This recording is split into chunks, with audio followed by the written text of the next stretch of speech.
Apex.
Apex Online Racing is sponsored by Elgato, who created this lovely Stream Deck.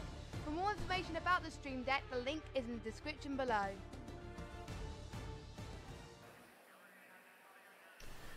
Well, hello everyone and welcome back to the AOR GT3 League. This is Fisi Tier 1.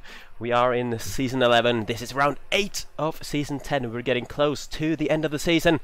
And it's going to be a very exciting race around Spa-Francorchamps, one of the absolute classic circuits of the racing circus, I suppose you can say. I'm Fisi and I'm back in the commentary box after a couple of races away. So you had to deal with, you know, the great sadness of my absence. But I'm back now, and joining me in the commentary box is Mr. King-Kodiak. Not only did they have to mourn your absence, Fizzy, but they had to deal with me in your place. It was such a tumultuous time for our spectators, and I'm here again because Yorkie is not well. So yes. I'm filling in for him this time. But good afternoon, ladies and gentlemen, mothers, fathers, daughters, sons, brothers, and sisters. It is indeed Spa, and it is one of our 1.5 hour reverse grid races. So Oh, this should be interesting. We have got 21 drivers with us this eve, and the pressure is still on a certain Leon to perform well. Well, the pressure's on for everybody to perform well. But how are the maths looking, Mr. Fizz? Because I confess I didn't look. Well, I haven't done the maths, but I have looked at the standings, and with 3 races to go, Jadier is leading the championship by 43 points over Leon the Sick One, which means, obviously, with 50 points for a win and 1 bonus point for polling qualifying, which is not going to be a factor tonight, but it's going to be a factor for the last 2 races of the season. That means that after tonight there is 102 points still on offer. So Jadier cannot win the championship tonight, but if he keeps a gap in a similar way to what it is right now, he will have a very good chance of winning it next week. Leon definitely needs to claw some points back in all of the last 3 races, really, considering Jadier has finished every race on the podium so far this season. So Leon really needs to win every race, really, pretty much, and hope Jadier has at least 1 or 2 bad results. Well, I mean, with Jadier, of course, being relegated towards the back of this field, this race has the biggest possibility of Jadier having that disaster. But, I mean, disconnections, wheel problems, any kind of technicality can befall any of our drivers at any given moment. So, you know, it really isn't over until it's over. But wouldn't it be apt? I mean, Jadier, I mean, correct me if I'm wrong, is our double champion. Yeah. He could be our first triple champion. AOR's first. Oh no, F1 Master did it, didn't he? Exactly, yeah, second one. Yeah, second. It's a long time ago. A very long time ago, but of course in the Lemon Lambo. Indeed, Wouldn't yeah. that be nice? Considering how much we use, well, I particularly used to scream about the Lemon Lambo. And oh, who's that that's parked? Rodders, that isn't where turn 1 goes, my friend. La Source kind of turn. Have we not able to turn his car, I wonder? Let's see, he's going forward, so he's able to accelerate, but... Yeah, the pedals are working fine. It's kind of the steery bit that seems to be eluding him at the moment. So hopefully Rodders will kind of sort himself out. Hopefully he'll be able to... You know, you can see the Zal has almost stopped. Probably under orders of, you know, try and let Rodders try and catch up. That's not looking good for him. It's rolling backwards at least. I mean, it's still still not turning on those front wheels. No, indeed. I guess he's trying to restart his wheel or whatever. He's getting going again on the accelerator, I hope he's no not, turning. I hope he's not going to try and turn his car by hitting the wall. Oh, this could be painful. Oh, Rodder's definitely having some technical issue, which is a little bit too late, really, to get that sorted out in terms of things like this usually require relaunch in the game, but considering the race is technically already started, although we're on the formation now, that's not going to work. No, and we can see that he is the lone dot up there at the source. But there we go. So let us see how the grid has panned out then. Zal leads the way in the Porsche with 2 Desert Pack in the Audi alongside him. Nagra, Lamborghini, Lusty in the BMW, and there Rodders has gone. Unfortunately, Rodders couldn't resolve that particular issue.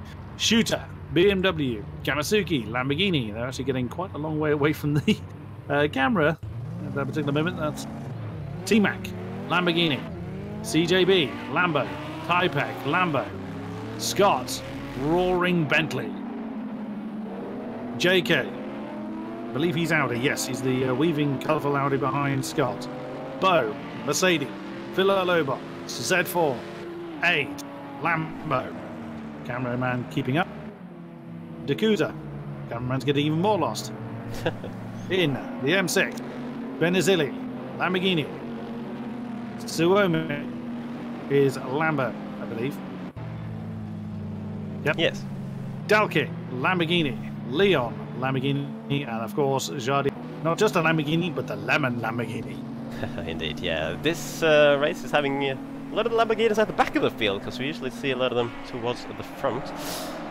With many of the top championship contenders running that this season. But yeah, that was the grid then. 20 drivers now, with Rodders dropping out, unfortunately, with his issues. And it's a reverse championship grid. For those who might not be aware, there's 2 races of the season where the grid is not formed by qualifying session, but by reverse championship standings. And that's also why this race Well, that's one of the two reasons this race is so special. And the other one being, of course, that it's a 1.5 hour long race, unlike the usual 1 hour races. So it's more time for the guys starting at the back to work their way through the field up to their sort of normal positions. But it's got to be hard. Would have been even harder if if we had a full grid of drivers today. 20 out of I think about 26 in the league or whatever. But still, should be good fun. And they are now coming through the bus stop, getting ready for the start of this race. Indeed they are, through the final run of the chicane. It is up to Zal when he creeps back into the lead ahead of two there. So one of them will signify the beginning of the lead. There they go, there's the Porsche. We are racing here at Spa. Now the field will begin the dance. Who's going to win out into the source? The Porsche gets in, the Audi really turns in early. R2 does a pack, everybody through so far. Oh, no, did I say that Kamasuki has a big snap over Super Lambos is in trouble.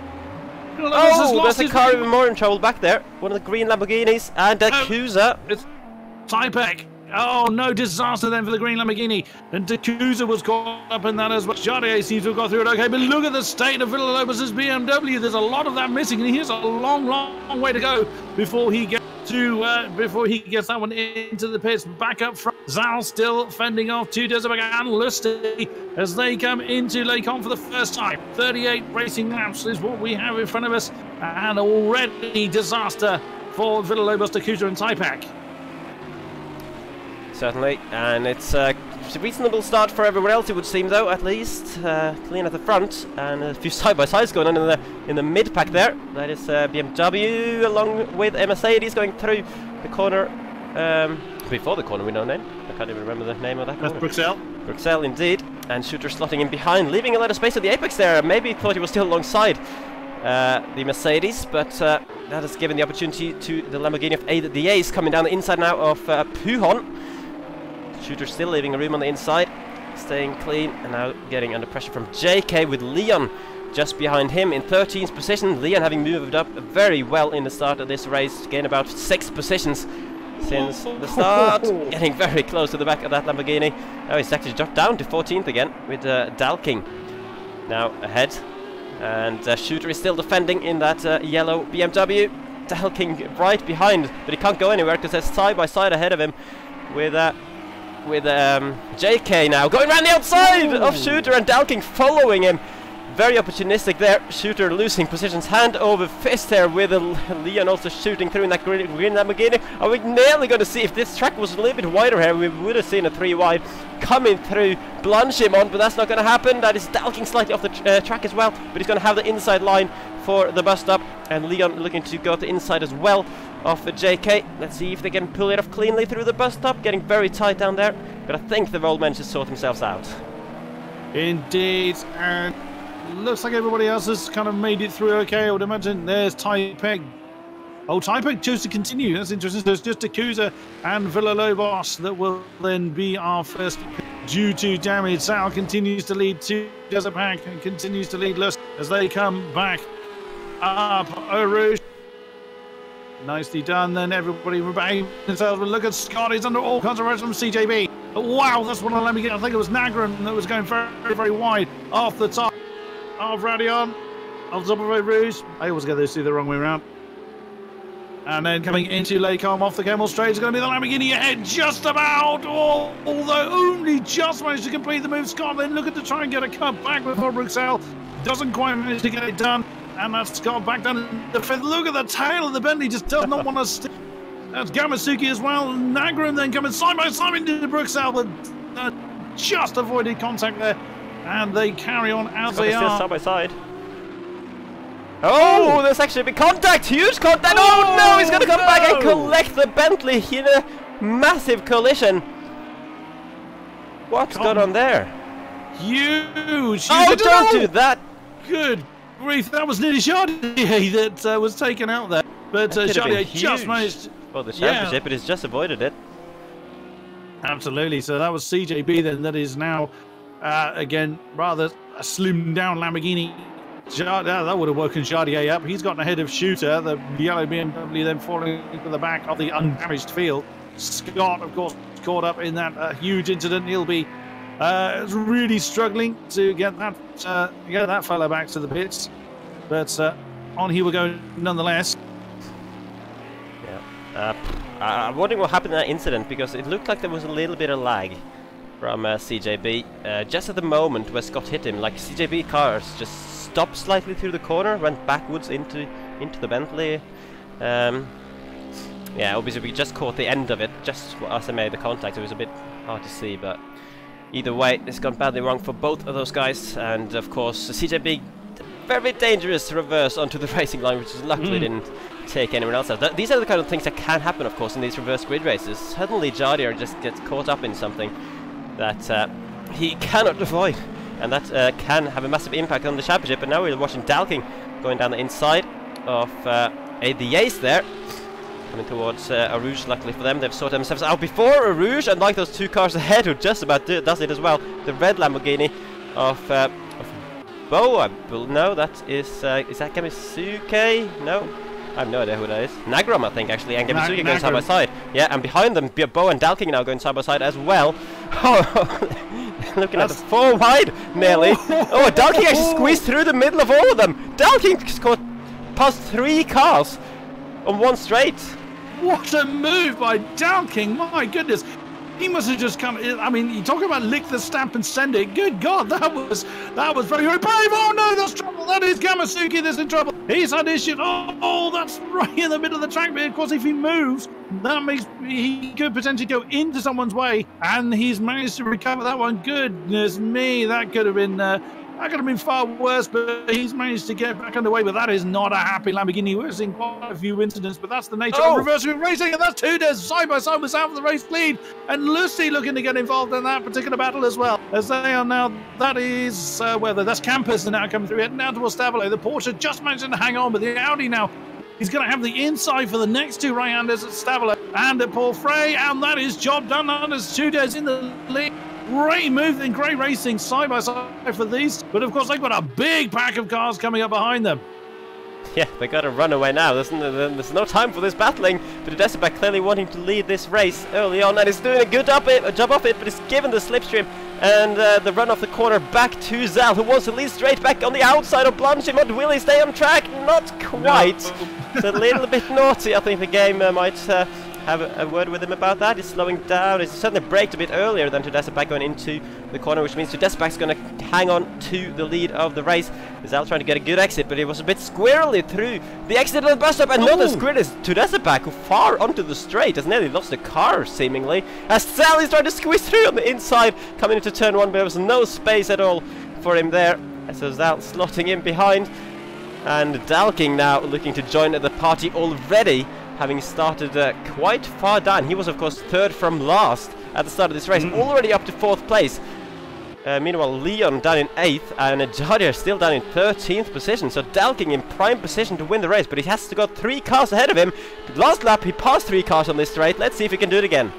There's Lusty. He's got the BMW with the Porsche. He's going to get a slipstream off the Audi. He just jumps ahead of the Lamborghini. Now the Lamborghini's having looked. He's trying to repeat his move, and he very wisely backs out of that. Tudors and Sal yet again side by side coming through Lake Arm. The Porsche this time wins out. Sal back in the lead of the race. Dalking this time pushing the Audi along, and that's a big old snap of oversteer from the Lamborghini, and that's a big old move on the inside of Bruxelles, and there's the impact between Dalking and Tudors, well held by the red and black Audi of Tudesabak. Then heading down towards No Name, down towards Puon. Dalking is really showing his worth. Is he going to have a look on the inside of Puon? That is exceedingly brave. If he is going to try and move, there he is.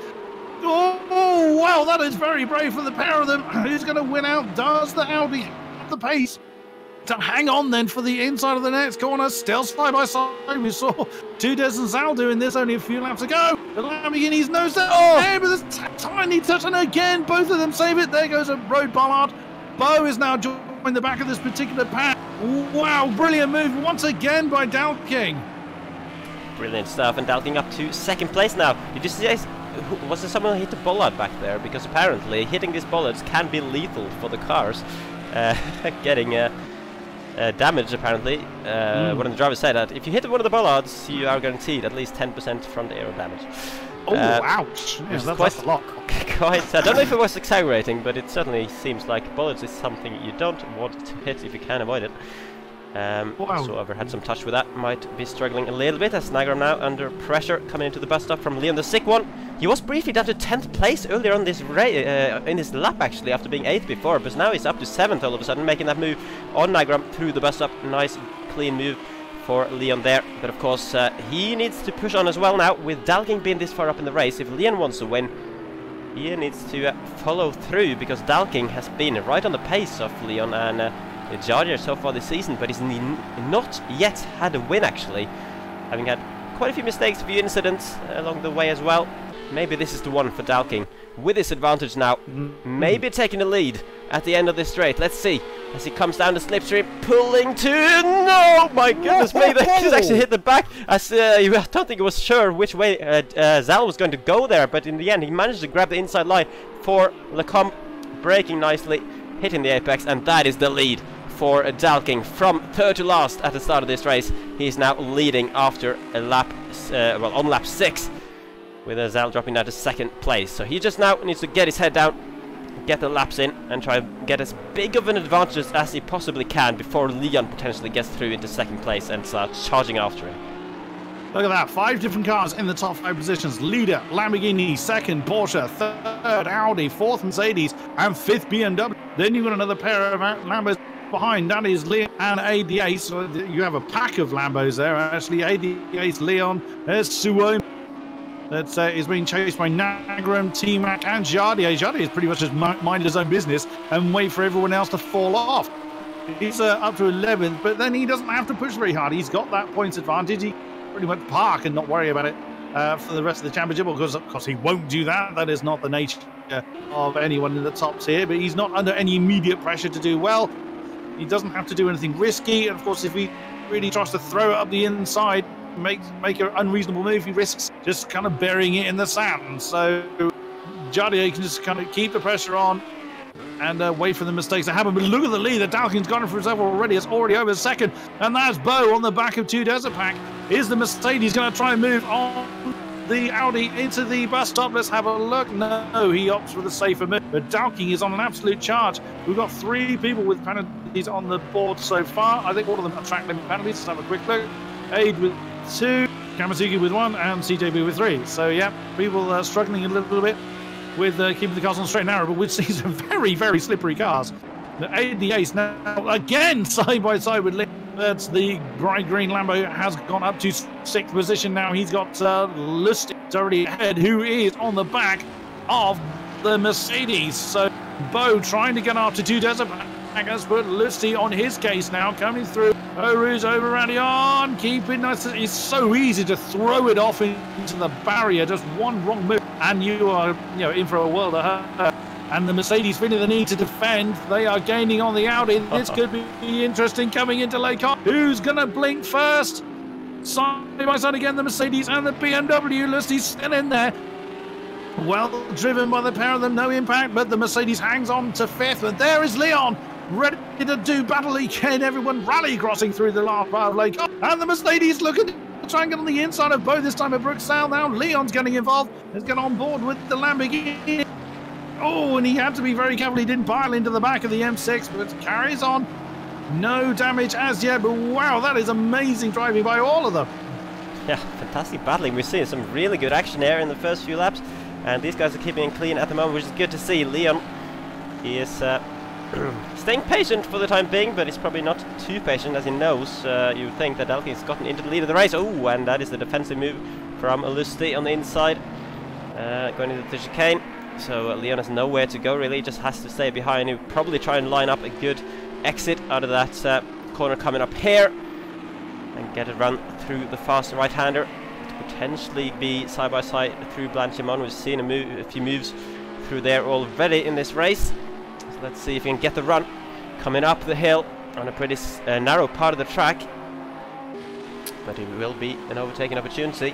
Potentially on the braking into bus stop if he can't quite get alongside here, which it doesn't seem like he will, and that is Lustig going well off the circuit. Leon was even slightly off as well, and actually Leon's lost more time. That is early braking though for Lustig, so Leon's going to close in towards the bus stop, and the camera is not really helping to see what's going on, but we can see Tudesa back getting through the bus stop safely, and it's a pretty big train now actually, from Zal and down. There's only 4 seconds from Zal up to Dalking after he made a move a couple of laps ago.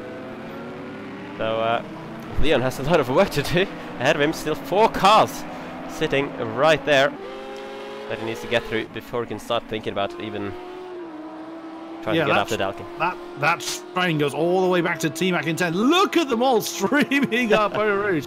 That is an amazing sight. Directly ahead of us is the Lemon Lamborghini. T-Mac wasn't there losing it through wow. Rouge.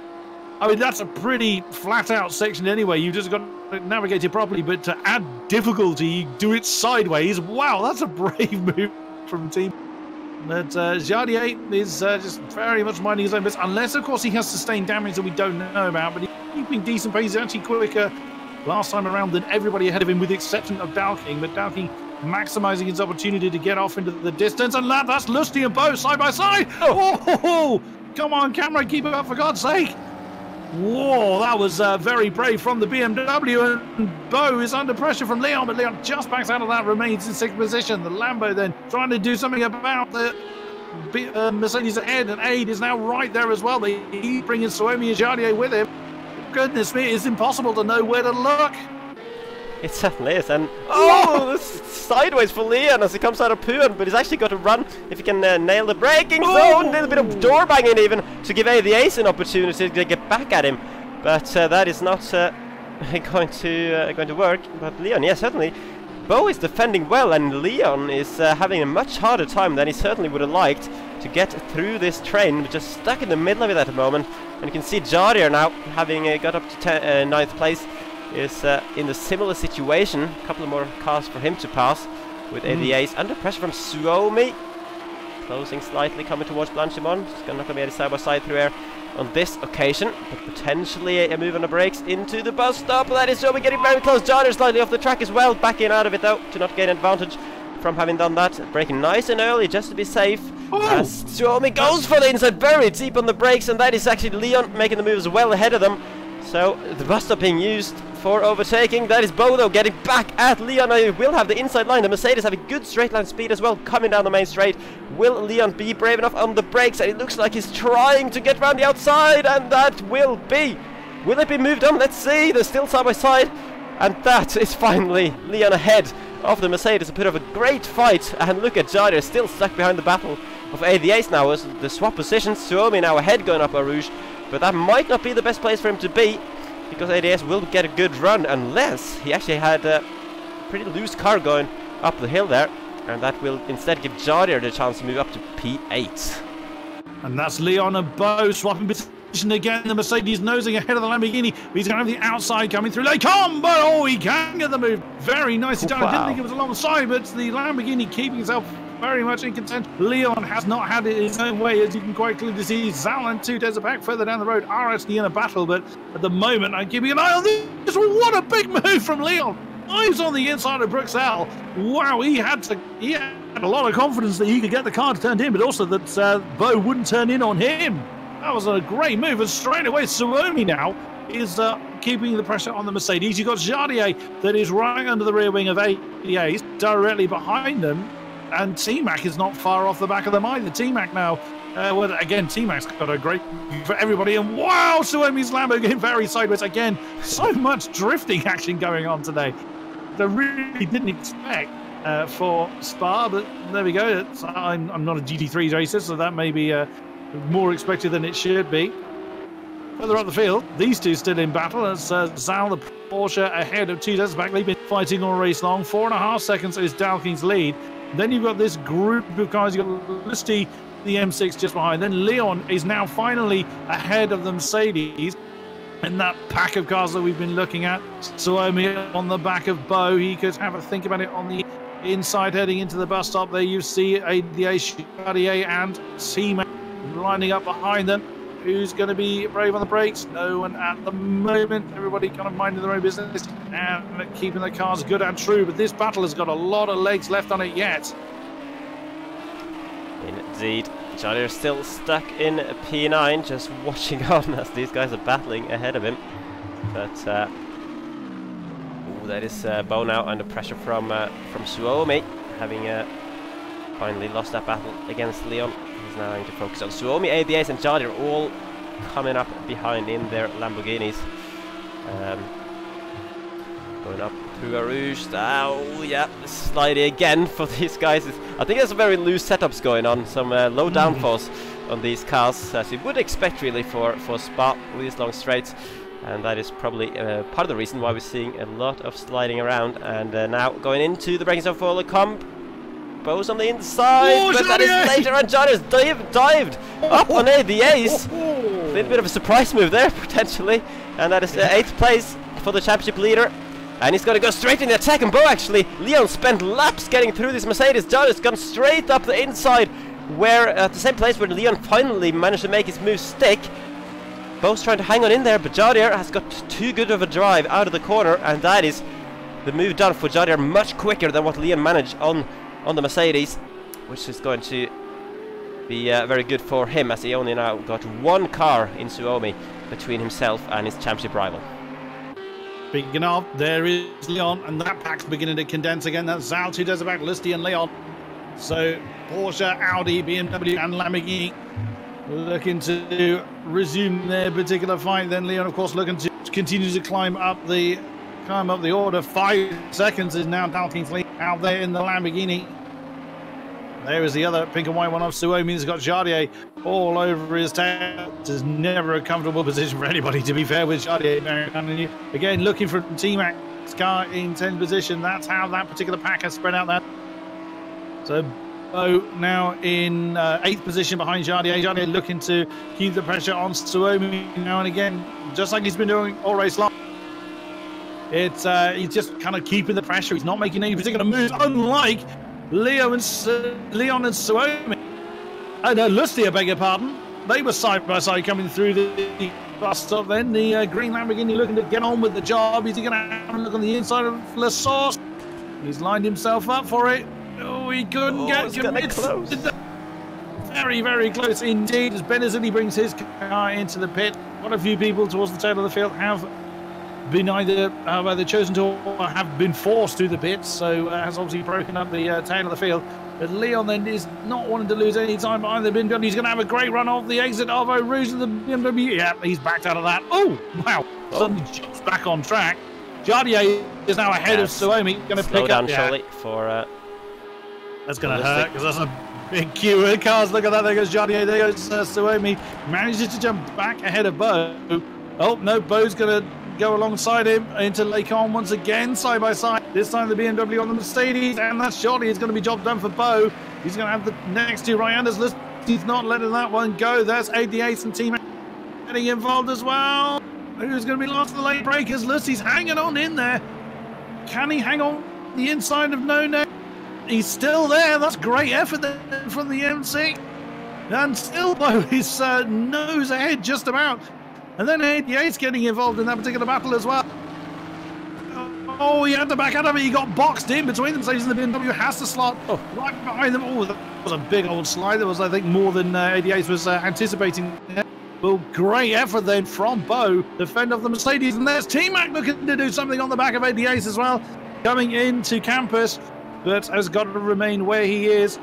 Oh, Zal's just given himself a penalty. He's now got his name on the penalty board. What's that for Zal? A single second for the port.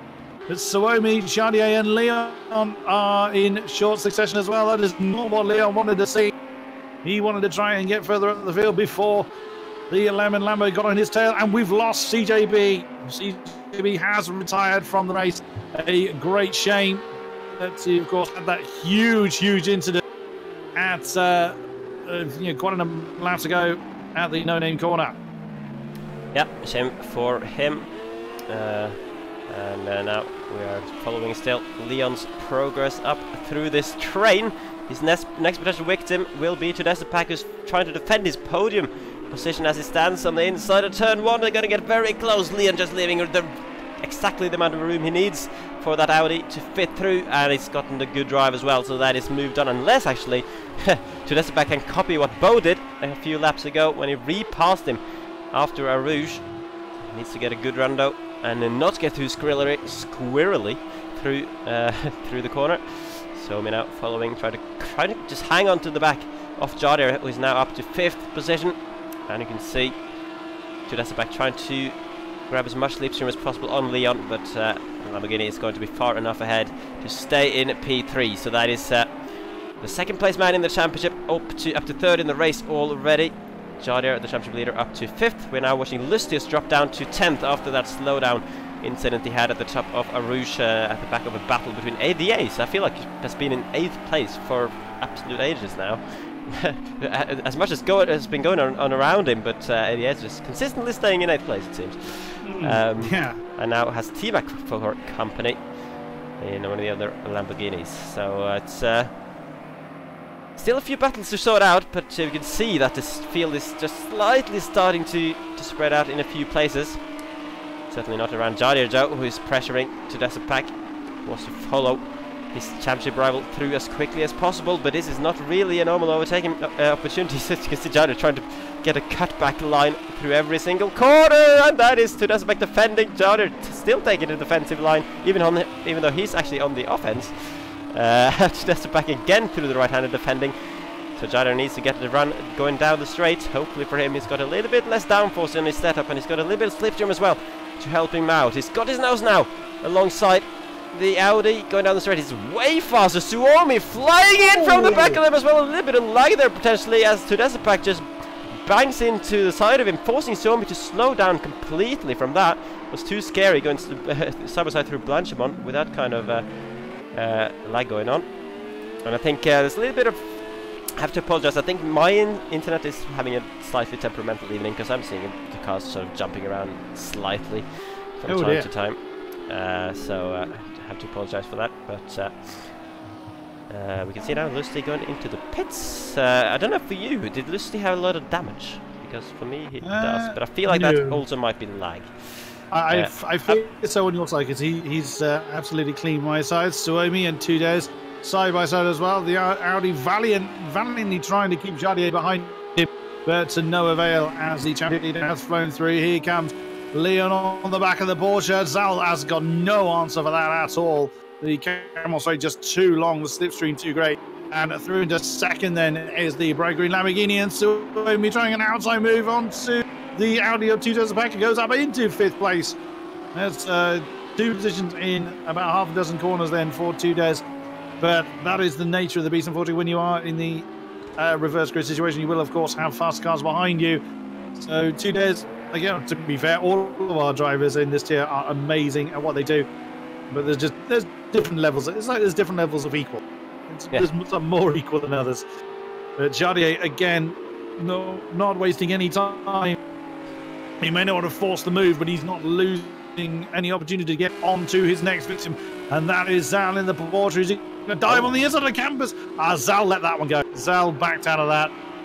He didn't fancy going side by side with Jadier into campus. And again, much as I was saying before, he knows that Jadier is the quicker driver. It's how Jadier is leading the championship. And didn't fancy costing both of them time. So just let the Lamborghini well held. As he's again drifting his car through every corner he can find. Nicely done, but they continue on their merry way. But Zal is going to lose the back of Jadier, but it's going to be interesting to see how Leon, who has taken a win off of Jadier at, where was it? Quito, I believe. He's actually had 3 wins this season as Leon, so it's been really impressive. He won the previous race last week, which I didn't see, but he also won round 3 and 4. So Leon has actually had a really good run this season, but that one DNF from back in round 1 is really hurting him in terms of the championship at the moment. That is the main reason. It's 43 points between himself and Jadier. As Shooter is coming into the pit lane. Suomi! Oh no! He's facing the wrong way. That's a La Source. It's very temperamental reversing there as well, but it's worked out because there's no other cars around. I mean, he picked the only time he could have done it. A big gap in between Nagram and essentially Shooter, but Shooter's in the pits, so it will be Lusty. So yeah, just I saw the position changing around. Actually, I was actually aiming for ADAs, who's alongside T-Mac, And 88 goes up into 7th now after drafting down the Camel Straight. Nicely done. Excuse me. Jardier and Leon are still pretty close. Will they be able to reel in King? So we're on lap 14 of 39 now. Of course, the first lap was our parade lap, so 38 racing laps. So we're not at halfway stage. They've got essentially 9 and a bit seconds to close down to get to King. Is it going to be doable, or has King built up enough to be able to hang on for the win? That is going to be the real story of the race. The top 3 then all in Lamborghini. Zal in the Porsche are poleman. Then Tudez is in 5th now, and Bo has fallen behind it. In the Mercedes then is ADAce. ADAce and T-Max still in their particular battle, as they have been pretty much all race long. Magrum, we haven't seen him for a while. Here he is in the black and Lamborghini with Suomi, the teammates who are race leader, currently rounding out the top 10. Indeed. Just to address Jurassic Emo in the chat, the reason the audio is slightly laggy is probably related to the internet not having the best of days at the moment. It's also causing the cars to jump around a little bit more than what I think they actually are. But we are now watching Jardier at the back of his championship rival. So this is their sister teammates, of course, Leon and Jardier, even though they're not running the same livery, both running for Actual Vision Community Racing. In sister teams, Jardier's teammate Mr. Van Omen is in the chat, I believe. He's not currently racing today because he's in Kuwait, of all places, doing some work. Oh. So we hope you at least are enjoying your time there and the race at the moment from the sidelines. And hopefully you will be back next week. But let's see now if Jardier can make the move. This would be just crucial for him to just extend his championship advantage even more coming into the last 2 races. I don't think it's not really too much pressure on him to do it, but Jardier, of course, is a racer. He wants every position he can get. He's not going to be happy just sitting behind Leon for the rest of this race. He wants to challenge Leon, and Leon, though, defending well at the moment, not taking the inside line there until right at the end before the braking zone, and Jardier's just trying to squeeze through at every opportunity, but Leon is picking the right lines for the time being to make sure that is not going to happen, as Gamisuke is down in 19. He's had a problem. He's suddenly lost 2 positions. The bumper is flapping around a bit. Well, that'll do it. He's had an argument with something fairly solid. And our cameraman's lost. Oh my goodness, that's close. Look at that. Just Leon doing everything he can to defend. Oh, he's got to squeeze around the outside. I think he's going to have the inside. There's actually a little bit of contact, I think, between the 2 of them as they're brushing doors coming out of the chicane. And Leon hanging on in there. Fantastic racing. Jardier still going for the outside move, but he can't quite make it stick for the time being. Man, this battling, though, is not going to help them in terms of catching King, who's now got a 10-second advantage, but it's certainly great entertainment for us. And Jardier now on the outside is going to be coming into Blanchimont. Are they going to dare go side by side through here? Let's see. Jardier is now, he's backing out of it. He's backing out of it. Leon's actually taking way too much speed and nearly gone onto the grass, and it's actually slowed down a little bit. Keeping the inside, though, for the bus stop. And this battle, I feel like it's going to be lasting for a while if Leon keeps defending like he is at the moment. Absolutely. Fastest lap of the race last time around was Jardier, that 2:18.1. I doubt he's going to do this. No, of course, in the 2:20s because of their battling. He's not going to do an outside around La Source. Can he get it done? Can he get the drive he needs? No, Leon is able to fend off. They're still side by side, though, and they're going to here we go again. They're going to be flat out side by side. Oh no! Region ready on. Here we go. Oh, it's Jardier. I mean, one of them had to, and Jardier being on the inside was probably better that he did. But now, of course, that puts Jardier straight into the slipstream of Leon, and Leon knows that he's got no way. And Gamasuki's retired his car after that incident he was in. And there goes Jardier. He's going to jump to the outside of Lecom. Will Leon be able to defend from the Lemon Lamborghini? Oh. No, he doesn't. Oh. It was not a good run through Lecom for Jardier, though, so he's going to be vulnerable to an attack from Leon now. That's how close it is. As I think about it on the inside of Bruxelles, but no such luck. Again, getting the tail out nice and controlling the drift now into no-name corner. But will Jardier just run off into the distance, or can the green Lamborghini of Leon hang on and challenge it into the next heavy braking zone? It's going to be around Campus, now into Pouon. It does look like the Lemon Lamborghini's got the legs on Leon at the moment, but still a long way to go. Yeah, looks like Jardier's got the advantage, and that was unbelievable the way he outbraked Leon into Lacombe just so much later, right around the outside, and he nearly ran off the track, I think, going into the second part of Lacombe, because he had to slow down so much, which nearly caused Leon to run into the back of him. But luckily there was no contact, as Leon was able to slam on the brakes, but of course avoided him, or prevented him as well from being able to challenge Jardier back. So Jardier now got a few car lengths on his rival, and let's see now if he has got, well, if Leon has got what it takes to hang on to the back of Jardier and potentially challenge him back, or if Jardier's now just going to run away and try and close that gap on Dalking. Jardier's actually gone wide slightly at the bus stop, which could give Leon a chance, as he's got a better run coming onto the main straight. Not too close, unless he wants to go for a bit of a dive bomb here into the first corner. Sees the teammates, of course, you wouldn't expect him to be that aggressive, and Leon does indeed back out of it. Could get a good run though, up Eau Rouge. He's still close enough to get slipstream, so Jardier is not quite out of trouble just yet. Into Eau Rouge they can, through Radion, up over the hill. Who can keep their car settled? Pretty decent run for both of them. Of course, now Leon's going to have the slipstream. Can he gain quick enough though on Jardier ahead? Jardier doesn't feel the need to defend the inside line, and he's not really going to gain unless he has an almighty dive into the con, which he doesn't. That battle has got some legs on it yet, I suspect. Zal is on the back of a 4-car train. That's 2 Desert Pack that leads Bo and T-Mac. They are squirreling away, trying to sort themselves out, coming into Lake Com again. As Bo trying to get a move on the Audi. The Audi's having none of that. 2 Desert Pack hanging on for everything he's got into 4th position. With, come on, cameraman, keep up with us. There we go, and right behind there is, that's ADA's and Nagram. So once again, ADA seems to be in his, in that 8th position he keeps finding himself in. Oh, that's T-Mac didn't have a good run through Bruxelles. Sal right with him.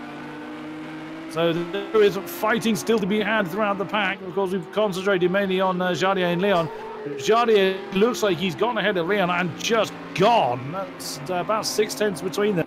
Dalkey didn't have a good lap last time around. 8.5. Bear in mind that gap was over 10 seconds when Jardier and Leon were fighting, and that's already 1.5 seconds gone. And Jardier's clocked up the fastest in Sector 2. So he has got his foot down. He wants to get after that victory. Certainly does. And Zal's actually on the back foot at the moment. He's down to 7th, as you said, and he was in 4th just a lap or 2 ago. So he's dropped straight through these guys that are currently battling in 4th, 5th, and 6th. And Zal now under pressure from 8 at the 8th, who finally maybe will not be in 8th place and make an overtake. Let's see. Zal is certainly starting to struggle in that Porsche. I believe the lone Porsche on the grid. And yeah, the 8th is not going to go for the over-ambitious move just yet. Nagram being able to close back in as ADAce is backing out of it into the bus stop. The Porsche seemed way faster through the low-speed corner compared to the Lamborghinis following. But maybe it's on the straight that he's struggling a little bit. Let's see as they come out at turn 1. About getting that run now towards Eau Rouge and then keeping the momentum up as much as possible.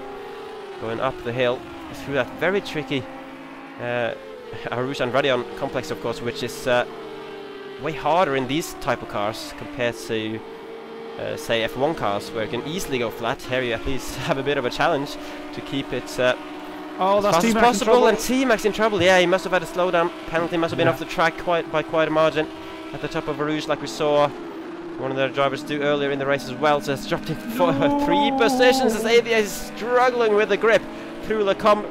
Nagram trying to take advantage, but not quite able to do it. And now, of course, T-Mac has to get through all of these guys, having dropped those positions going down the straight. Fastest lap for Jardier last time around, 2:18.0. He gained 1.2 on Dalking in that last lap alone. So he's opened up. That's the gap now between Leon and Jardier. Around about 1.2, 1.3 seconds between the green and the lemon Lamborghini. Villalobos in the pit again. So his race is still unraveling in the Z4. Great shame. But we were... Oh, that's T-Mac and Nagram side by side through Pouan. That's brave. Are they going to be side by side through campus? No, T-Mac backs out of that one. Nagram comes back up into 8th position. Aid on the back of Zal. Although he's more defending from Nagram at the moment. Nagram's got his rearview mirrors full of T-Mac. So that battle's got a long way to go.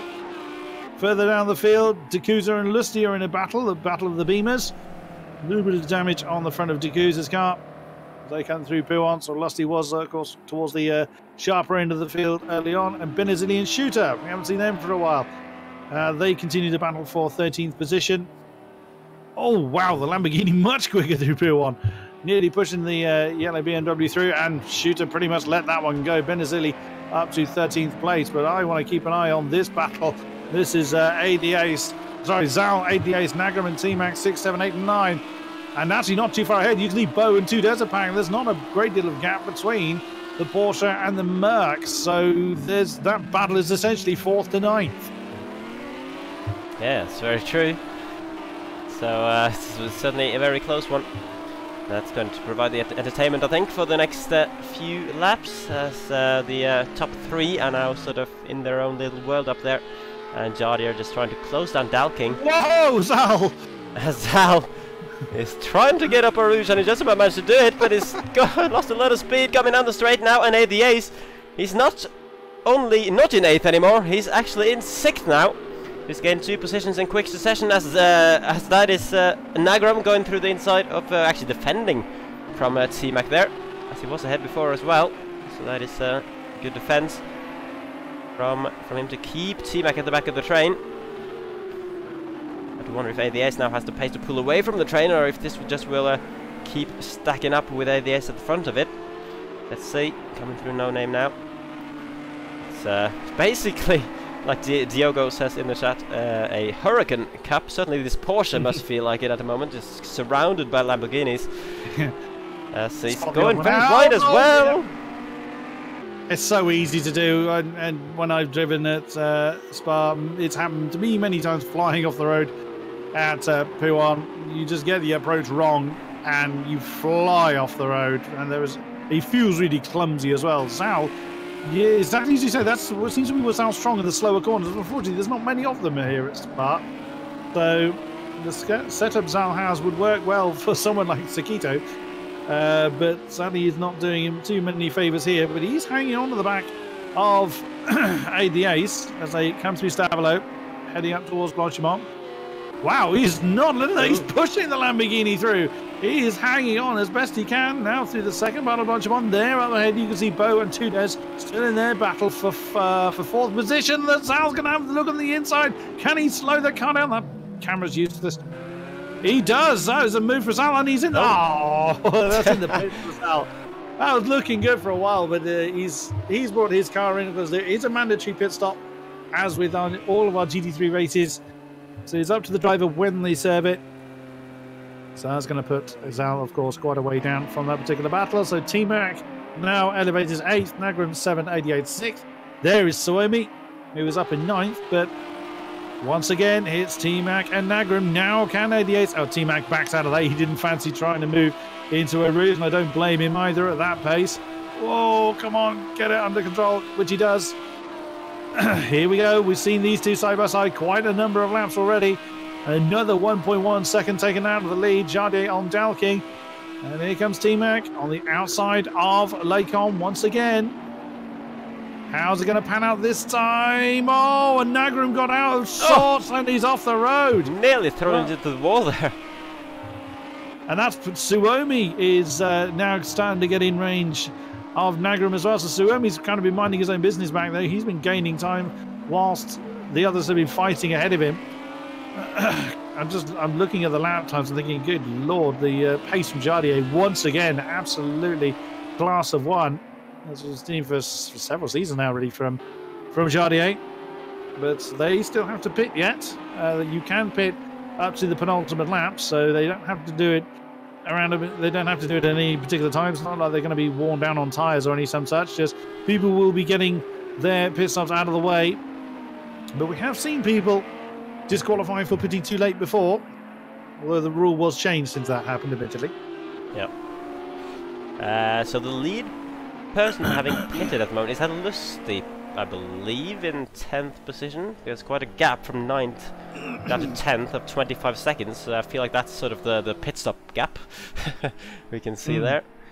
Zal, of course, we saw going to the pits. Benny Seeley might have pitted as well. Not sure about Shooter.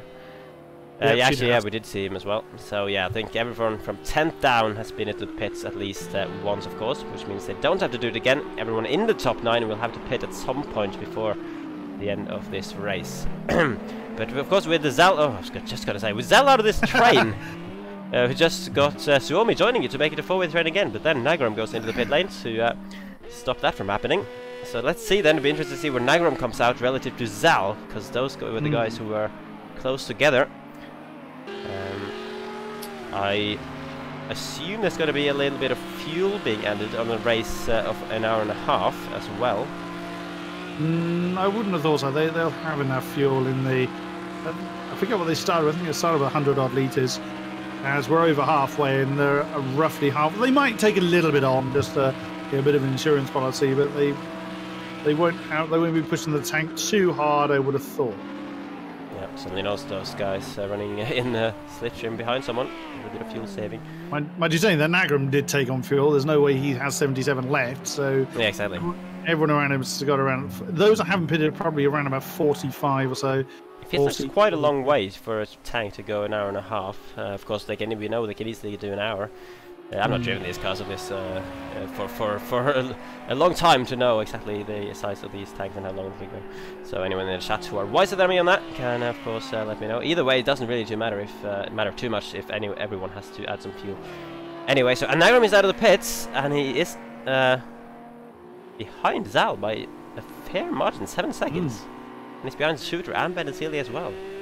Yeah, that hasn't gone well. But then I think he was in there probably a bit longer. Maybe he had some damage to contend with. Bo still on the back of 2 Desert Pack. Jardier continues to chase up, and there is Dalking. So, is that Dalking in? Yep, Dalking's come in. So, oh no, he didn't. I beg your pardon. I thought I seen him go into the pit lane there, but Dalking continuing on his way. Jardier then, let's see what the lap times are. 18.6 for Dalking, 18.4 for Jardier. Leon does a 18.8, so similar pace, but again, Jardier still with the lion's share. And again, that Audi defending hard into the bus stop. Either of them pitting. No, 88 isn't too far behind this particular battle. He's only a couple of seconds back, so he could get involved in this battle before they stop. T-Mac and Suomi aren't that far apart either. But still, that white Mercedes. Oh, can you save that? Oh, I thought it was going to go straight around in the 360 there, the way he hit the cross, but he actually managed to control it and get it turned in. If anything, might have helped his turning. Well, that's why I wonder what he was doing, because he seemed to snap the Mercedes round, but it didn't seem to help him get on the gas any earlier. Oh, that was close. It keeps it on the road. But again, he's maybe a little bit too far back from the Audi this time to challenge. He's not going to gain enough unless he has the biggest dive bomb in the world coming into Lake Calm. He's far too sensible for that. So, and again, you just see the way that a lot of these cars are being driven, that's kind of throw them in and then catch the slide. That's everyone running a very, very low downforce setup, as you can imagine. Down to Bruxelles once again. And you see AD Ace in the background. He gained about 6/10 on the pair last time around, so he will be with them unless pit stops shuffles the order, which it probably will. But there is AD Ace. That if they finish now, that's a pretty decent performance from AD, I think. Yeah, certainly.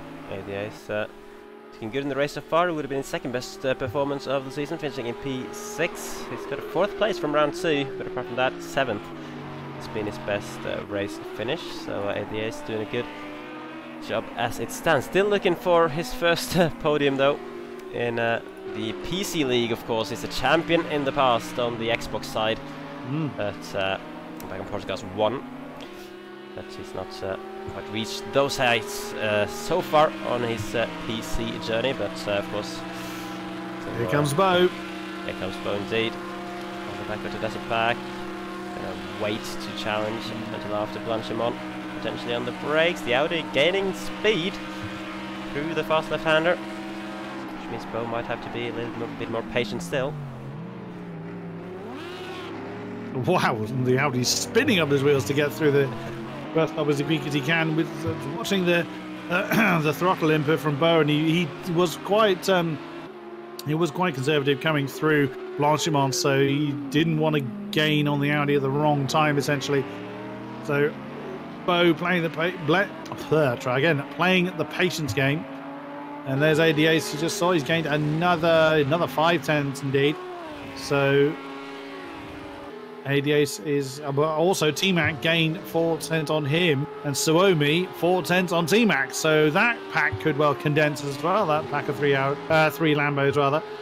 So there's that battle could resume before the pit stops fall. Lusty, our lead pitter, is now 5 seconds ahead of Zal. Benazili is on the back of the Porsche now. Benazili's been rather minding his own business. He's been kind of making his way through the field since I think it was caught up in the early scuffles of the race. So now challenging Zal. He was getting a 2:19.8, so quite a bit quicker than the cars around him. So there's a fair amount of pace in his car. He just rather found himself a bit out of position, I think. Yep. Benazili, we know he has got pace. He's sitting 6th place in the championship. He's finished every race so far in the top 10. He's never quite matched his heights of round 1 where he finished on the podium, but he's going to get back into the top 10 with his move on Zal coming into Le Combe. Just getting the slipstream after Eau Rouge, and a nice and straightforward move for him, unless the Porsche can come back in those slow corners where we know it's it can be good. But Benazili is in the way. And that is a job done for him. Zal, of course, is still going in the race, which is quite a big story, because he's done 5 races this season as Zal, and he's finished none of them. Oh, so no! He's at least still in the race after the halfway point, which is good for him. Bo has finally overhauled that Audi. Bo has actually, and not only gotten ahead of him, he's breaking free. He's already 6 to 7 tenths ahead. I wonder if there's been a mistake from Tudors, because what's happened to Bo? Oh, he lagged. Oh, that's Bo was lagging around. Oh no! It's a lag parking going on there. It's just lagged into a parking spot on the grass. Oh, Bo. That's interesting. That's trouble for Bo. What a shame from such a strong position as well. And AD8 has gone ahead of Tudors as well. So whilst that was going on, the Audi's lost the position to the 4, and yet Bo's gone. Oh, what a shame for Bo. I was looking at such a strong position for him. As I thought earlier, this pack has really condensed down, and there's an Audi right in the middle of it. Suomi now at the back of this particular train. That's T-Mac ahead of us, and Suomi's...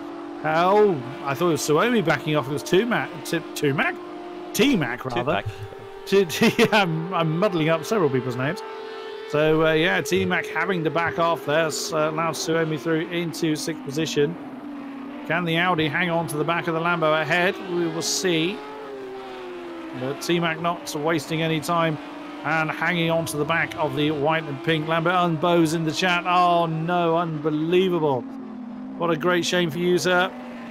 And we've started to see 2:17s on the board now by who else but the Lemon Lambo of Jardier. That is now 4 seconds the gap from himself to the lead.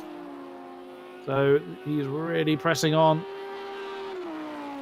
Yeah, Jardier was really gaining at a rapid pace, especially in those early laps after he got ahead of Leon. It's the sort of pace advantage slowed down slightly recently, but last lap he was 8 tenths quicker, so with 4 seconds between them, I wouldn't think it's too long. Oh, it's just dropped to 2.5 there. They're in the bus stop. The gap has been a bit temperamental through the bus stop there. Seems closer than they are when they go in a slow speed, of course. Look at that drift! Another sick drift from Suomi this time. coming out of the back straight, and they're doing a good job of keeping control of these cars. You can see that these drivers they know what they're doing. Of course, you wouldn't really want to get into those drifts in the first place, but at least once they get into them, they are able to control it usually very, very well. We rarely see these guys spin out from that kind of slide. As to that's back now coming into the pits, slowing it down for the cones, and embarking on that eternal pit limiter journey to get his car filled up a little bit. I did get confirmation, I think it was Andrex in the chat who said, or Stefan as well actually, I was saying that, so you do need to add a little bit of fuel. The tank isn't quite big enough to go an hour and a half. 100 liters will give you about an hour according to Andrex, and most of the tanks are about 130, so you need about 20 to 30 liters. Of course, that could be a little bit depending on the car as well. Some cars are a little bit more economical on fuel compared to others, so maybe that's one of the reasons why Zal gained so much time in Nagram through the pits. But actually, Nagram is now ahead of Zal again in 11th and 12th, which is interesting. As Shooter was briefly in the top 10 again, but I think he's going to lose that. No, it looks like he got a really bad exit. He's actually hanging on in there, and Nagram's going to have to make the move or make it work on the brakes, which he does, up to 10th position. So Zal has dropped several seconds for mysterious reasons, and is now, yeah, just far off where he was before. Unfortunately so. Keeping on with the battle of the Lambos. Now our top 5, top 6 cars are all of the Lamborghini mark. C-Mac continuing to chase Suomi. Aid has fallen. Oh, I was just thinking Aid was up there a minute ago. It's definitely fallen. He's fallen a hell of a long way. He's lost massive amount of time, and that's not a happy looking Lambo at the moment. He's 20 seconds behind T-Mac now. What a great shame having to fall all the way up to 4th, and now finds himself down in 6th by a long way. T-Mac is still on the back of Suomi Leon, a long way ahead of this particular pair, but another 3/10 gone from the lead, and that is now under 4 seconds for Jardier to chase after Dal King, you just saw going through Rouge and Radion. And Jardier is still keeping his foot in it. He's not letting off the pace. He is chasing, but that lead ever so slightly decreasing. And oh, look at that! Dal King's catching traffic as well. That's Villalobos and Scarps, the mighty roaring cars. Go to Dal King again. It looked like it was slowing very weirdly into Le Combe there. I think it just dropped a second or so into Le Combe, and that's the car off the track. That's Villalobos, our Soul Z5. Literally, we just looked at him. It seems that we're commentator cursing by looking at people at the moment. But again, an 88 is in, so I wonder whether he sustained damage as a result of that incident he had up at No Name. So a great shame for ADAs for what was looking like one of his strongest performances of the season has just unraveled in the blink of an eye. T-Mac continuing to chase. But yeah, Dal King still has that looming lemon Lambo behind him. And ahead, there is Scott in the Bentley. It hasn't gone well for him. So he was involved in that huge incident early on with I've actually forgotten who it was that was ended up reversing onto track after No Name. Oh, it was CJB, yes. I rather think that one may be stewards bound, but we will see. And ADA's come down in 12th. What a shame.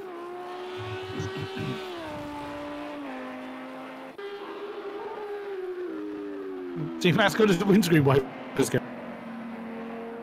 Why has Team Matt got it? Oh, Jardier is right on Dal King's case now. There he is. So the battle for the lead has been looming. Dal King lost a lot of time, 2.3 seconds to Jardier last time around. Could have been caught out a bit by backmarkers, but once again, Jardier continues to pile in the amazing laps. Where is Villalobos? He's continuing with that absolutely wrecked Z4. He is actually not bringing it into the pits. That's interesting.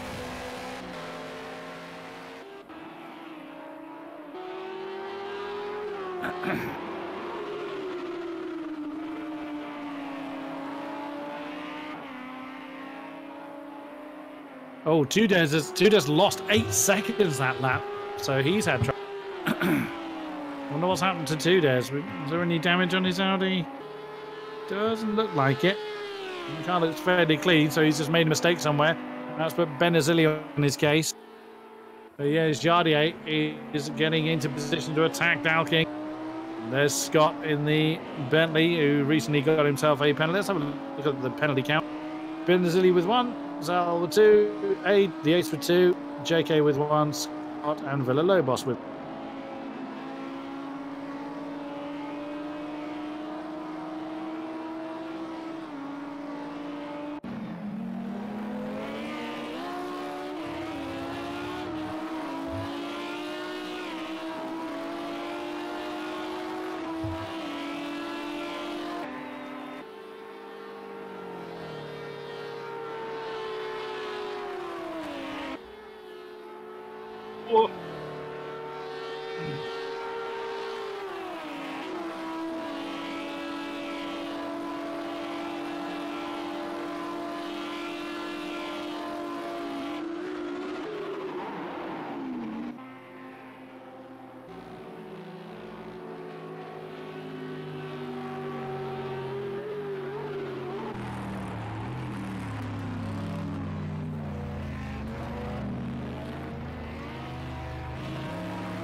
No, Tudors now gets his name on the penalty board.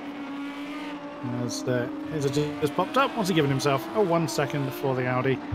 But yeah, Jardier then piling the pressure onto Dalkey. Now, it's going to be interesting to see what... Oh, Shooter now does the same thing. Now, it's going to be interesting to see what Jardier does. Is he going to challenge for the lead? Is he going to pile the pressure on? He's been driving absolutely flat out to gain to Dalkey, so it's difficult to think that he would just pressure to pass it. But he might just kind of sit there and exactly as we saw early on in the race, he may just kind of pressure for the mistake as opposed to, you know, actually just throwing the car on the inside of somewhere. But you never know with Jardier. He's having a look on the inside coming into campus. Oh, look at that. That is so very, very close. That is the view from Jardier's car. Not even 2 tenths between the pair of them coming through Stavel. Now through Paul Frey. Oh, wide for Dalking. Is that going to give him a slowdown warning? They're going to be side by side coming through Blanchimont. Oh, look at that. Dalking's around the inside initially. Will Jardier back out of that?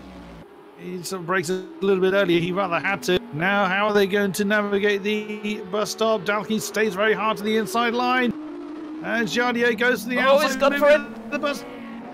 No, Dalking's hanging on in there, though. Jardier does nose into the lead. And that is the lead, but briefly for Jardier. But Dalkey's had a great drive on the exit of the bus stop. He's going to have the inside for Lassalle. Is the pink Lamborghini going to regain the lead? Still side by side. Good drive then for the Lemon Lamborghini. Dalkey did nose ever so slightly into the lead. Still side by side. Who is going to blink first? Oh, no, I have a bad feeling about this. Oh, well played for both of them. Oh, well done. Dalkey hanging on in there, having the faith that Jardier wouldn't pile into the side of him. Surely, though, this is going to be an easy drafting move for Jardier. Dalkey's staying hard over to the inside line. He's roughly positioning in the middle, forcing Jardier to the outside for the initial part of Lake. Dalking hanging on. He's going to have the outside for the next apex. He's had a fairly decent drive through it. Can he hang on to the... He does. He's hanging on to the lead. Still oh my side goodness. by side. Now coming down to Bruxelles. Who's going to win out this time? Jardier's managed to get up into the lead. Just about he's managed to finish the move. And that is finally the lead for Jardier. But Dalkin, very, very valiant defense. Absolutely unbelievable racing between these two drivers. You could just see Dalking was trying everything he possibly could to stay ahead of Jardier, just desperately trying to hang on for his first win in the league. But he didn't back out of the move into a Rouge, which many others might have. He hang on in there, and in the end Jardier was not even able to pull up the move that he managed to do on Leon earlier in the race, as that is... Oh! No, that's not Leon. Okay, it was a car like Leon.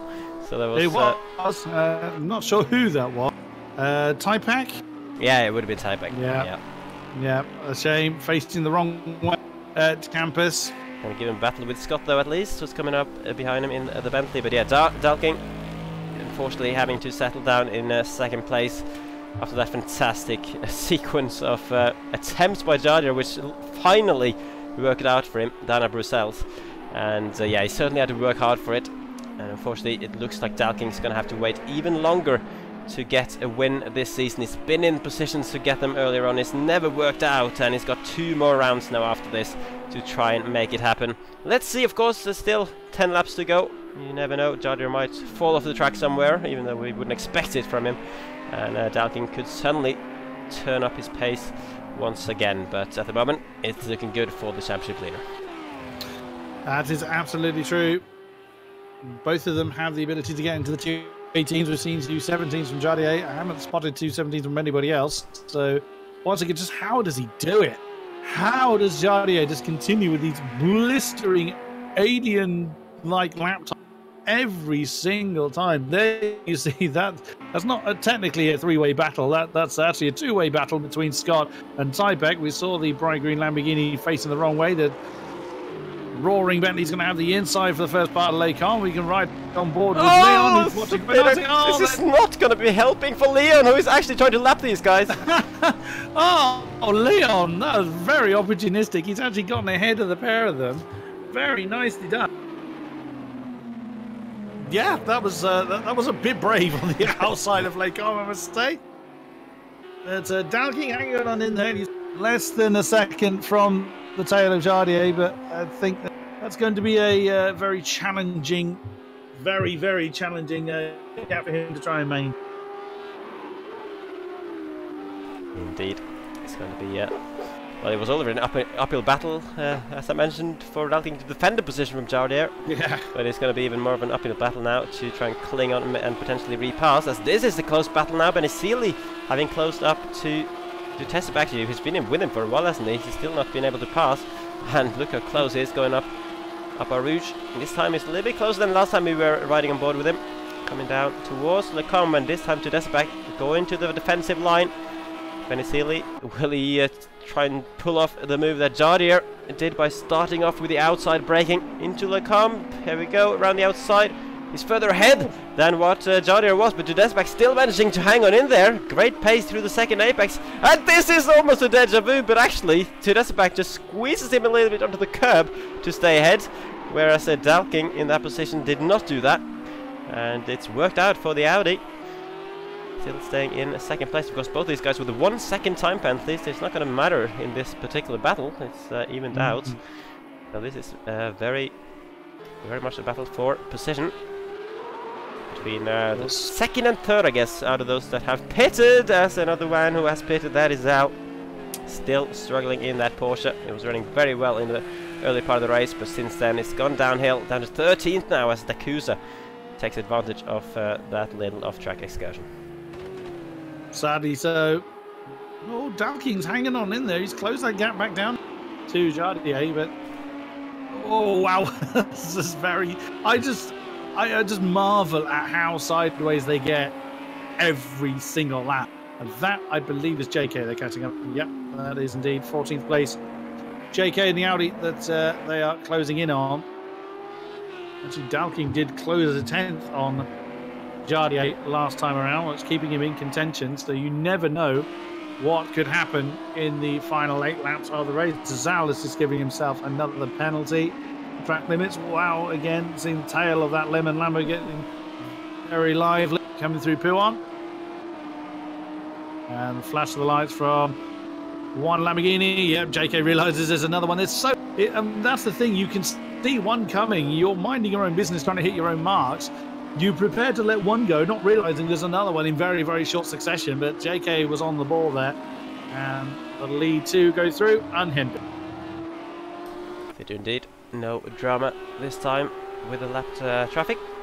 Dalking is just trying to cling on to the back of Jardier. He's actually a 10th of a second quicker last time around, so he's doing a good job, you have to say, considering the pace that Jardier has shown this race. But it's really going to be tough for him to get back into a position where he can challenge him again for the lead of the race, as once again you can see his tail slapping out. He's actually done. Oh yeah, that's one way he could potentially do it. He's gone for the undercut on the pit stops. That was a slightly unusual line into the. Yeah, he only had 2 litres on board, so he had to do it then. And we'll make it to the line without worrying about fuel. Just suddenly realised one of the computers was boiling itself. Oh. One of my fans has stopped. So to remedy that, otherwise I might just. Well, you do that. We're just going to be watching Jardier just driving along on his merry way. It's going to be a question for him now if he does respond straight away to Dalking's pit stop. And of course, they're both running Lamborghinis, so it's not going to be any difference in terms of how much fuel they're going to have to add to get to the end of this race. But of course, the pit entry and pit exit is something that they're not doing too often, so that could play a part. As someone was parked against the. I have no clue who it was, actually. Yeah, there was somebody. I don't know if my eyes deceived me there, but it looked like there was someone kind of sat against the wall, the pit wall there. Dalking comes out in third, not too far ahead of Suomi, but Suomi hasn't pitted yet. There is so. Oh dear, that's an ugly looking. Tapek, just. That's Tapek again. Yeah. Having some fun on the straight. Yeah, so that's gone horribly wrong for him. He could have been Tapek that I saw just parked up next to the wall. That not gone well for him. But where is Jardier? There he is. That's Stavolo he's coming into now. Oh, steady. It's all going to be. Leon's going to be coming in as well. So it is going to be close, I think, between Dalking and Jardier. Well, obviously, it was pre-pit stop. But it all comes down to whether there's any damage on Jardier's car. I'm looking at his pace, there isn't any sign of it. But also, if Dalking has a pretty decent outlap and it's not looking too bad so far. Oh, it's going to be close, I think. Yep, let's see how it's going to be. It's all about. There's going to be a litre left in the tank when he gets there. So he's done one lap here on very, very little fuel, which can only help his pace, of course. And it's all about the pit entry and the pit exit. It's nailing the whole pit stop, stopping on your marks, not making a mistake, not missing your box. That's another unusual or interesting line from Leon as well. But anyway, Jardier, let's see how long he will be stationary for, as his pit crew is just relaxing, not doing anything particularly interesting, as Leon comes flying through. That's not going to bother him at all.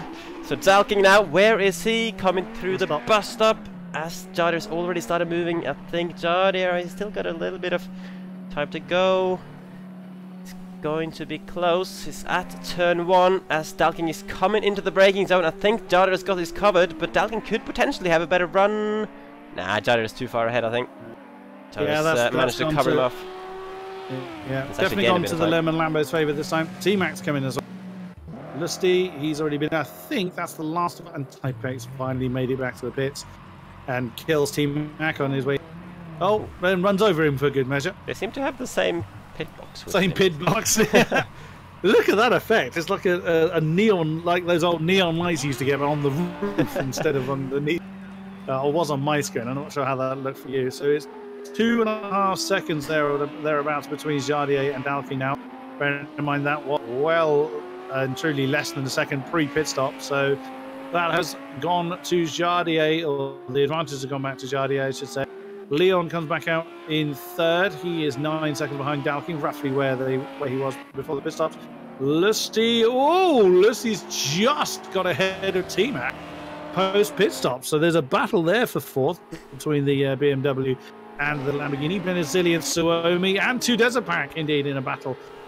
Suomi's just come out of the pits, so there's battles now forming in the closing stage of the race.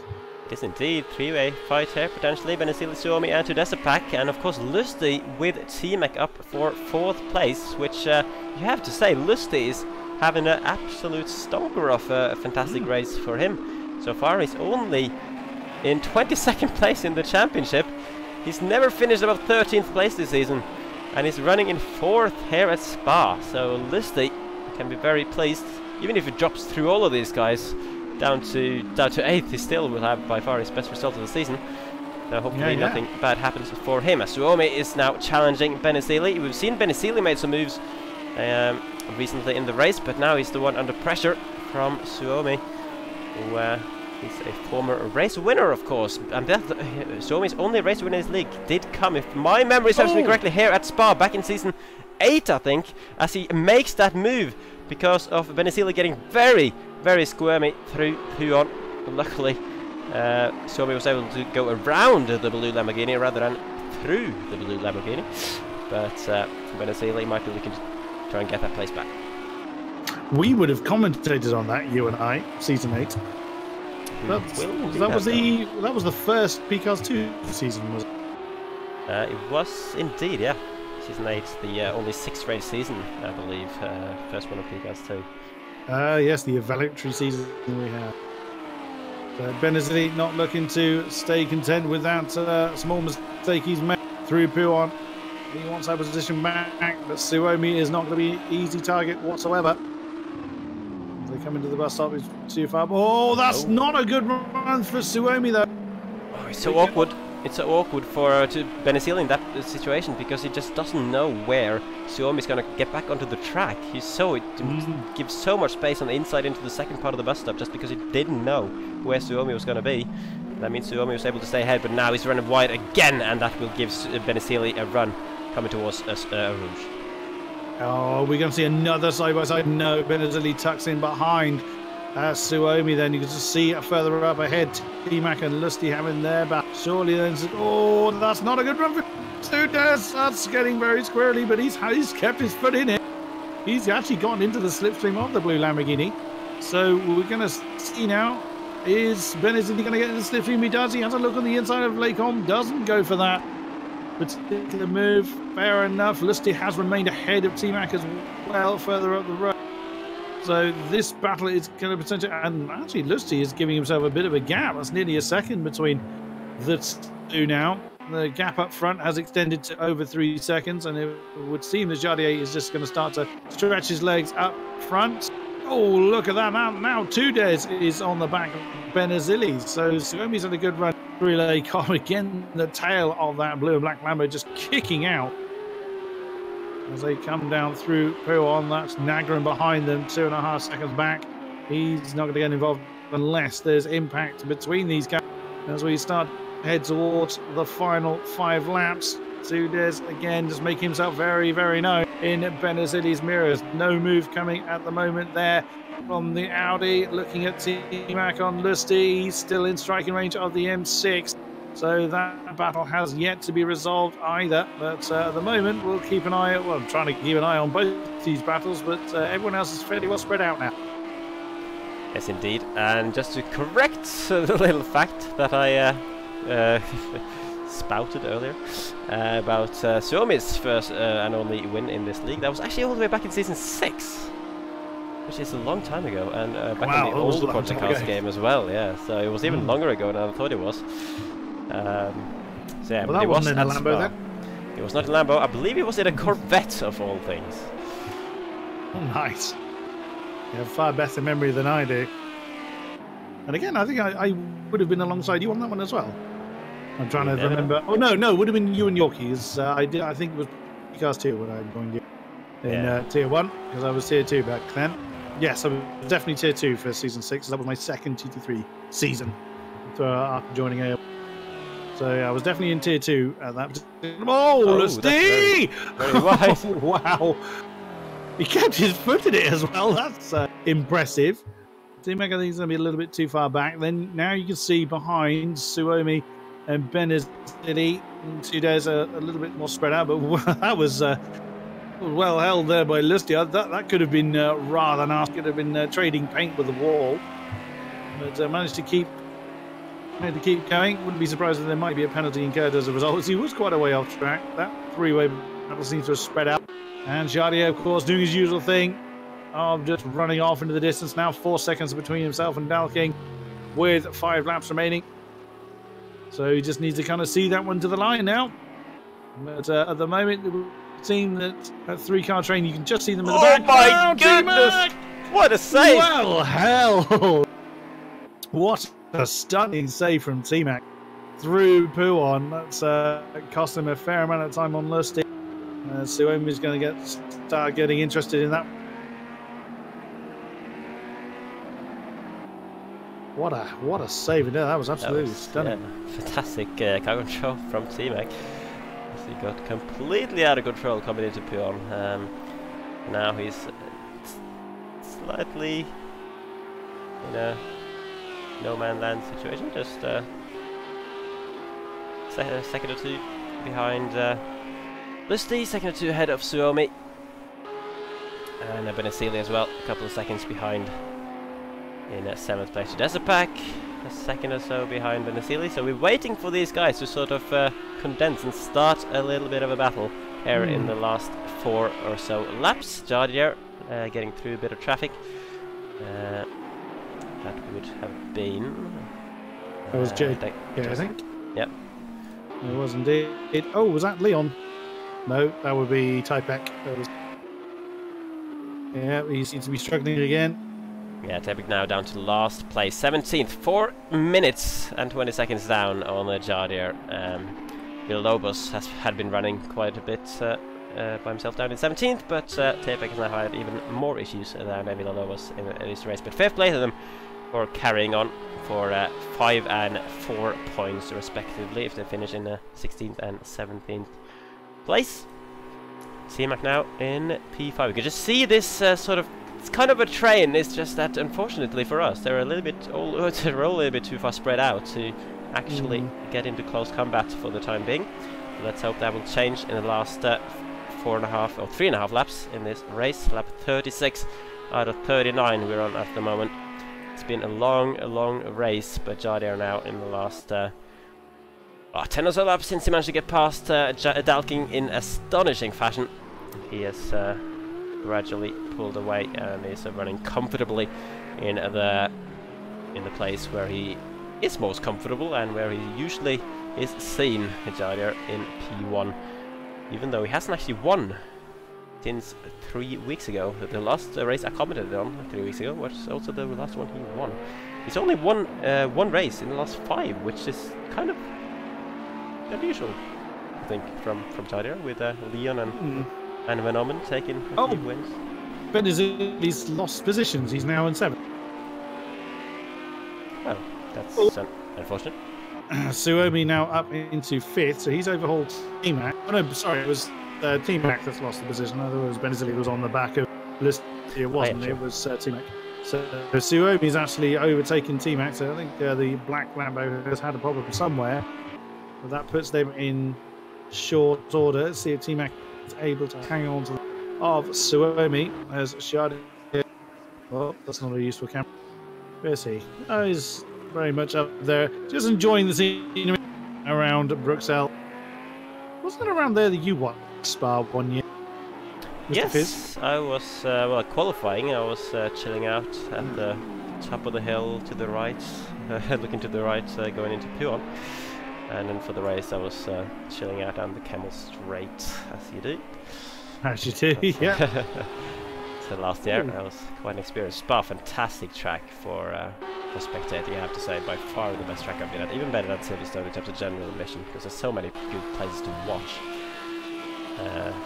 It's quite, you know, it's quite hilly, so you can get a good view next to the track and many of the on the free sort of places to walk, as you can see on the right here as well. It was packed down the Camel Straight on the left-hand side.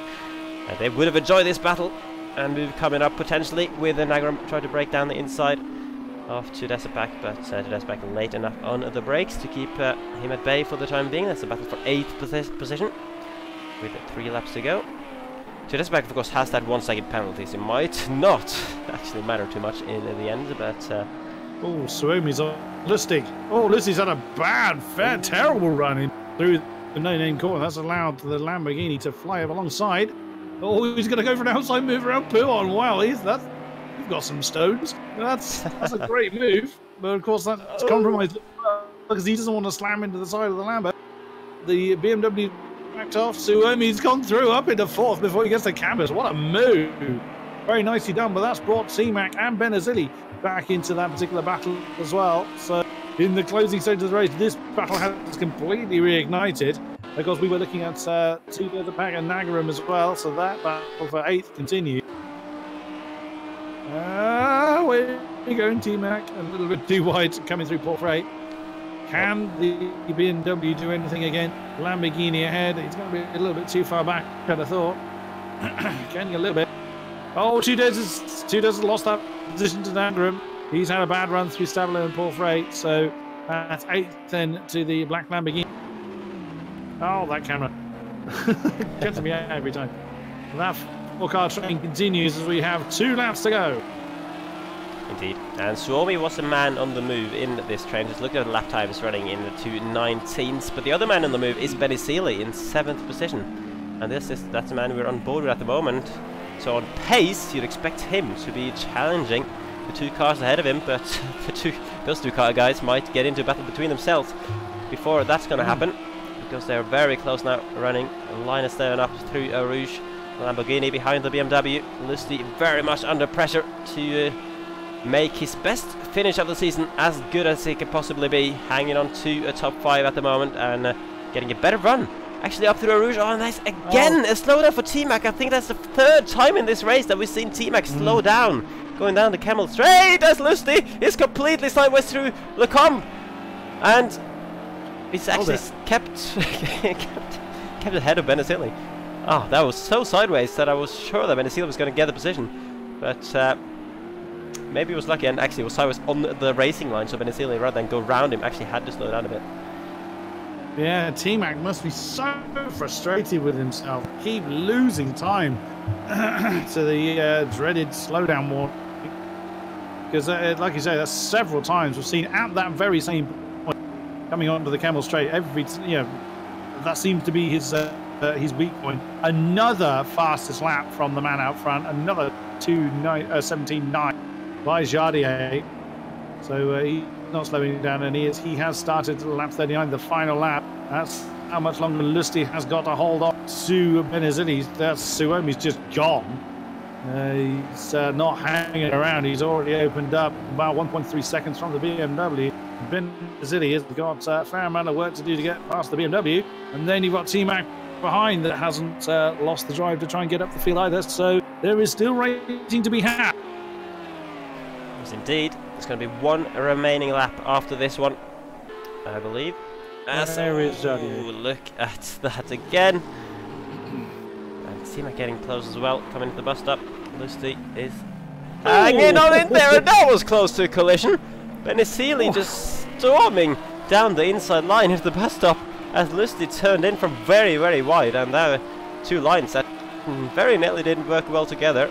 Benazili just about managed to avoid it. Luckily for those 2 guys, because T-Mac would have been right on the seats to either get collected or to take advantage. But they all live to fight another day, and Benazili is going to have to try again up through Rouge. Checking where Jardier.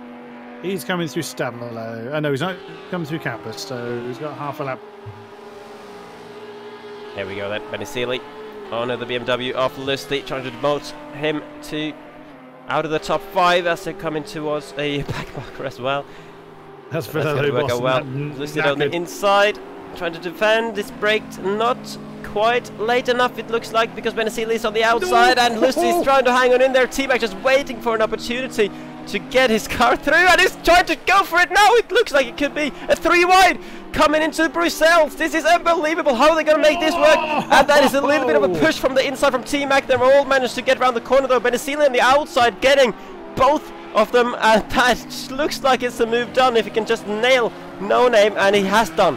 What a fantastic little scrap that was. Benesili up into 5th place, but with a 1 second penalty, so he needs to pull a gap to in the final half of this lap if he wants to keep that position. Lusty might still finish in 5th place, and T-Mac might even do the same, because this is not over, and the race is actually completed with Jardier having crossed the line. Ow, and Lusty's lost it. Looks like he's lost the rear. Maybe he locked his rear brakes there coming to campus, and that is a very unfortunate way for him to drop out of the top 5 as he might have been. Shame. Lusty, it was nearly for him. But, I know that the leader's long since crossed the line and killed his guy. So Jardier is going to be your race one. Dalking 2, Leon 3. Thanks, Cameron. Suomi is going to take 4th position. He's absolutely not near anybody at the moment. Of course, Benesili has got to clear T-Mac by that, assuming it's still 1 second for Benesili. Oh, it's 3 seconds. 3 seconds. Oh, so yeah, that is going to give T-Mac that 6th position. Here comes Suomi to take 4th. He's quite happy with that, and fair play to you. Benesili crosses the line in 5th. There is Tide Pack on your right there. Jardier facing the wrong way. That's some carbon fiber in the camera. Yep, so T-Mac then is indeed elevated up into 6th. Lusty was outside of that. He's remained in 7th, so he didn't gain from that. Nagram 8. 2 days is going to cross the line, and there's just carnage everywhere on the start. No one's bothered braking into turn 1 after the end of the race. That's an interesting position. Green Lambo on top of Villalobos there. Yeah, well, the Shooter, by the way, his first top 10 finish of the season. Same with Lusty as well, in 7th place. There's Takuza in 11th. The Ace. Oh, what might have been for Aid the Ace. He comes across the line in 12th. He will not be pleased with that at all. There's Zal. He's the last man on the... that's an unusual line coming through. Coming through Blanchemont. Okay, you're going everywhere now. Maybe he's already finished and he's just actually carrying. I think he's just dropped his wheel and he's just barely able to turn. Maybe he's steering with his feet. Is he going for the pit lane? Oh! that's oh my goodness, it's worked out well. Look at that. I tried to think the suspension damage. I feel like he might have picked up some kind of penalty for that. But either way, it was quite entertaining, I have to say. So, in the end, Jardier is back on top after 2 races off the top step. Winning here around 8 at Spa. Dalking having to settle for 2nd place, even though he was leading for a long time. Leon the sick one in 3rd, which means Jardier now leading the championship by well, more than 50 points, which basically means going into the penultimate round next week, he just needs to finish ahead of Leon to win that championship. Suomi is going to get a solid 4th place. T-Mac getting the final top 5 spot. Benesili dropping to 6th with his penalty. Lusty with by far his best result of the season up in 7th. Then ahead of Nagrom, picking up some solid points as well. To Desapak and Shooter rounding out the top 10. Then Dakuza, the Ace, was running in 8th for a while. Up to 4th, I think, briefly as well, before he had some issues. And unfortunately for him, dropping all the way down to P12. Not what he was hoping for. Zal dropping to 13th as well after starting from pole position in this reverse grid race. At least he finished a race for the first time this season in his 6th attempt. So well done to Zal for getting to the checkered flag. And in an exciting way, picking up 12 seconds of penalties as well. Nearly airborne as well for Zal. Exactly. So there should be some extra bonus points, I would say. Scott's in 14th as well after that early incident with a CJB. Which caused both them harm. CJB down in 17th there, it says, but I'm pretty sure he's retired from the race. JK in 15th, and 16th is Tapek, although I do believe that Villalobos also made at the end and might have left the session though before the results came up. We have our top 3 wanting to talk to us. I shall go and drag them over. Go and grab them. And here they are, our podium 3. Well, what a race you 3 gave us. who should we chat to first? Let's have a natter with our lime green Lambo of Leon. Oh, really? Well, how are you feeling after that one? I don't think I've ever been this concentrated during an entire race. I was really battling my car so hard, but it was amazing battles I had in the beginning, and also with Jadier, that was like the only fun I could have. But I did a stupid mistake, is taking a random setup just before the race and hoping it would work, and it didn't work. So I was really struggling with my setup and my car. But so I'm happy that I managed to get third. But still, there was so much battle in the beginning and running through the field. And with Jadier, I was like, at least I can get maybe 1 or 2 laps with him before he goes. So it was really fun, and congratulations to Jadier for winning. Great effort indeed. Second place, Dal King. You built up quite a sizable lead in the early part of the race, and then, of course, the Lemon Lambo starts to bear down on you. Did you feel that the win was in your grasp, or were you certain that Jadier would really win? What are your thoughts? Yeah. As soon as he got behind me, he was taking at least 3-4 tenths out of me some laps, and I knew he was going to catch me, so I was just sort of just waiting for it. And I thought, as soon as he gets on, he's going to put up the biggest fight, you know. You never know what's going to happen. But yeah, congrats to him. It's a great race the whole way through. Yeah, there were a lot of sort of amazing moments actually from a number of people. But once again, Mr. Honzik, we find you on the top spot. It's been a few weeks since you've been there, but you are always there or thereabouts. How are you feeling after that one? Even you had to work for that one, it looked like. I feel absolutely amazing because this was the best race I ever had. Like, I'm from the start, from my performance, for everything, like from the fights as well. I think I never had such a great race in Apex Online Racing so far in 3 seasons. Awesome stuff. It looked like in the beginning part when you were starting with the back of the field, were you really trying to push to get through the field, or were you just kind of waiting for everybody to fall off in front of you? No, I was just waiting for field to settle down a bit, and I was like trying to survive, you know, because every damage on Spa is like crucial, and I had to like 3 times almost stop because the guys in front of me roll over or something like that. So I avoided hell. And when I caught Leon, or when I was behind Leon, I was really confident because I was like staying behind him and I was catching him. So I was really looking forward for some fight, and we delivered, I think, beautiful fight together because we did some amazing side-by-side action. And then I had no hope for catching Dalking, and somehow, I don't know, my pace in this race just worked. I think, same as Leon, I never been so concentrated during the race. And I was just doing 18.1, 18.1, 18.1, 18.0, all the laps together.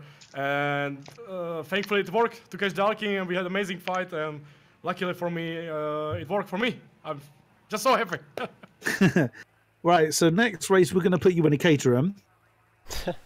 Okay. Great. Don't live in mine. That's the attitude.